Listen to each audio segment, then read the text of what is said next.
Et tout de suite, retrouvez les courriers du cœur avec Émilie. Comme chaque semaine, Émilie répond à vos questions et vous conseille. Bonjour à tous. Je ne sais pas si vous êtes nombreux à fêter Halloween, mais moi c'est vraiment une de mes fêtes préférées. En vrai, j'ai toujours aimé l'esprit d'Halloween. Se déguiser pour ne pas être reconnu par les esprits qui viennent se venger, tout ça. Se faire peur et puis surtout manger plein de bonbons. Aussi loin que je me souvienne, j'ai toujours fêté Halloween avec ma grand-mère quand j'étais petite, avec mes cousins et cousines, puis avec mes amis du collège, du lycée, oui, j'ai continué tard. Et puis un jour, j'ai été à New York. Ça fait classe de placer ça dans une phrase. Et là, j'ai découvert la parade d'Halloween. J'ai tellement adoré leur façon de célébrer ce jour que c'est devenu ma fête favorite et que depuis, il est impensable de ne pas la fêter avec mes amis. Et vous, est-ce que vous avez trouvé vos déguisements ? Oui, non, je vais me vexer si vous faites rien. Venez à la maison, il y aura une super soirée, avec des surprises d'horreur, des chasses au trésor, je déconne. Mais en tout cas, tout ce qu'il faut pour une soirée mortelle.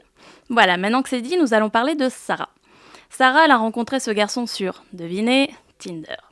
Ils se sont beaucoup parlé, mais un jour, pouf, plus rien. Tant pis, elle s'est pas formalisée. Quelque temps après, il lui renvoie un message et ça repart de plus belle. Ils se rencontrent, ça se passe très bien, ils se rapprochent pendant la soirée, mais à partir de ce jour-là, il ne va cesser de faire marche arrière et de revenir. D'abord parce qu'elle n'a jamais rien fait avec un homme et que ça le choque à son âge, ensuite parce qu'elle lui donne des petits surnoms et qu'il trouve que ça va trop vite, puis enfin parce qu'il veut pas s'engager. À chaque fois, il finit par revenir vers elle, mais il la repousse au final sans arrêt. Jusque-là, on aurait pu comprendre, mais là-dessus, il en rajoute en disant que ça lui brise le cœur de la faire souffrir, qu'elle ne devrait plus lui parler, qu'elle devrait le bloquer de partout. Et pour clore en beauté, il essaie de la rendre jalouse. Bon Sarah, je sais que tu souffres énormément de la situation, parce que t'es persuadée que même s'il te dit de le détester, ce n'est pas vraiment ce qu'il veut. Alors je vais peut-être pas te dire ce que tu as envie d'entendre, mais ça me paraît bien trop compliqué comme situation. Je pense que ce garçon, il ne veut pas être avec toi. Mais il veut pas passer pour le méchant, alors il se pose en victime. Et surtout, il veut s'assurer que tu restes là. C'est quand même bien sympa d'avoir quelqu'un qui kiffe sur toi. Il te rend jalouse pour s'assurer que t'es quand même bien accro à lui et que tu ne vas pas t'en aller, mais il te dit que tu ferais mieux de le détester, de le bloquer de partout. Et il a raison. C'est ça que tu ferais mieux de faire, même si évidemment il ne le veut pas et il sait que tu le feras pas.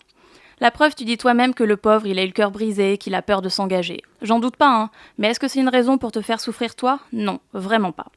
Alors tu veux mon conseil ? Fuis, fuis, fuis. Ce genre de mec, il va te faire du mal, c'est sûr. Il va te faire du mal parce que, sans doute qu'il tient à toi, mais pas assez, pas autant que toi tu tiens à lui, et pas assez pour ne pas te faire souffrir. S'il a juste peur de s'engager, il te le dit tout simplement. Mais te repousser pour finalement essayer de te rendre jalouse, j'appelle ça jouer au con. Et ce genre d'attitude, ici, on valide pas. Et non. Si vraiment il veut être avec toi, il réussira à passer au-dessus de ses peurs. Tu sais ce que tu devrais faire ? Arrête de lui parler, arrête de le voir. Et si vraiment il tient à toi, il reviendra quand il se rendra compte qu'il est sur le point de te perdre. S'il ne revient pas, c'est qu'il ne tenait pas assez à toi. Et oui, les courriers du cœur, c'est pas toujours que du bonheur. En attendant, je vous souhaite un joyeux Halloween et à lundi prochain.